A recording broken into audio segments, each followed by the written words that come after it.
Hey guys, what's up? Lewin here at Garageband and Beyond. Welcome back. Today we're going to be talking about how to mix heavy metal or hard rock bass tracks. This is for anybody. This doesn't necessarily have to be for an instrumental, obviously. But if you're mixing like a hard rock song of some sort, there's a really cool trick you can do to get your, if your bass player is playing with a pick, especially, this is going to be a good trick for you. A good way to get that bass track to be both very beefy but very aggressive on that high end. It's a really simple trick, and that's what I'm going to show you today. So the first thing, let's just listen. We're just going to start right around here, right before the bass, which is this and this, these two top tracks. That's the bass. So just so you hear, this is what we're talking about.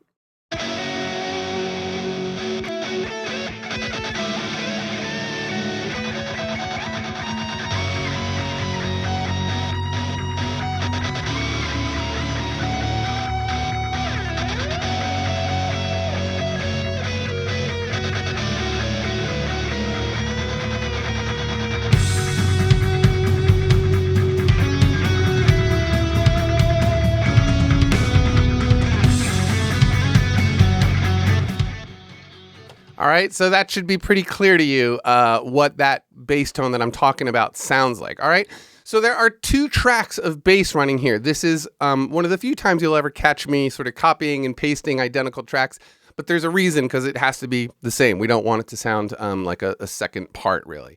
So the first one is this guy right here on top. I'm using the Clean Bass Modern Stack, basically, setting. I do have some of my Slate digital plugins running here just so you can see how they are going here.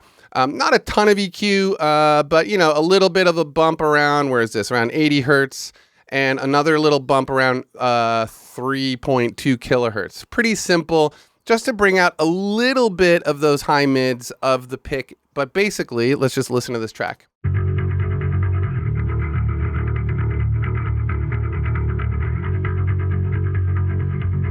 Right. So the bass already has, just inherently has a ton of low end. So I, didn't have to add too much or dial out a ton because of the fact that he's playing with a pick, and it didn't sound like the world's, most expensive bass or anything.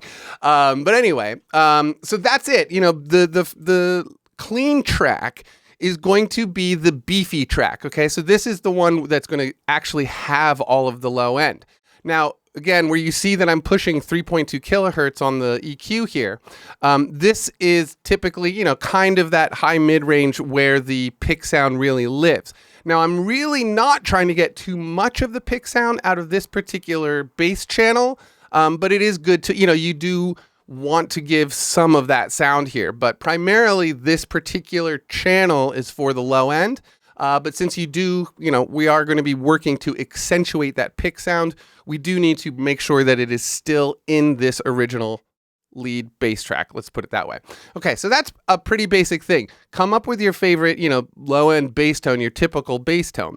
And then just, dial in a little bit of that pick sound. Now, the second channel is the distorted channel, okay? So this is the trick of this particular method, okay? So we're just gonna listen to this really quickly, soloed.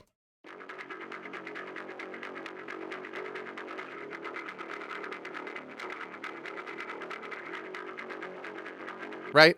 So not only is it very low in the mix, because this is more or less an effect that we're trying to add to the bass sound, it is going to be a lot lower in the mix than the primary bass channel, obviously, because we just don't want to over push this. And again, I want to stress that you don't want to overdo it with this particular sound.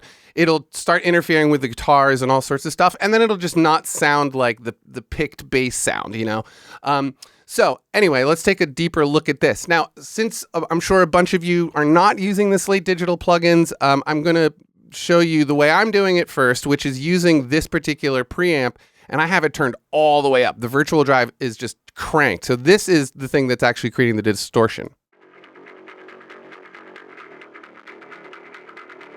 Right? So you can actually see that indicator light is indicating that it is saturated and totally distorting, which is what I want. Now, if you don't have this particular setup, what I do recommend in the Garageband presets is this guy right here, the clip distortion.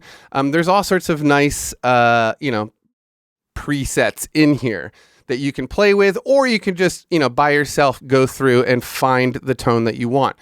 But basically what you want to do with this tone is, number one, there should not be a lot of low, there should be 0 low end in this. So let's look at my EQ really quickly. This one, there's a little bit of shape here just because I really needed to push just in a visual way. But if you come down here to my EQs here, you can see, my filter here is all the way up and I'm pulling down around 80 hertz, right? So, and I'm, so the vast majority of the low end is totally gone from this track. The reason is all we really want out of this particular channel is that pick sound and the distortion sound. When you combine those two things, and again, this is copy and pasted, it's exactly the same take. But when you combine these two things, it sounds like this.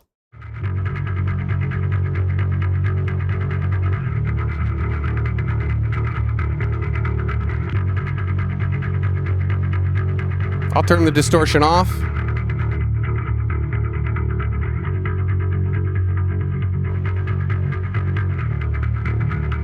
So that should have given you a pretty good idea of what this does, okay? So this is a really quick video. This is just a really nice, easy, simple way.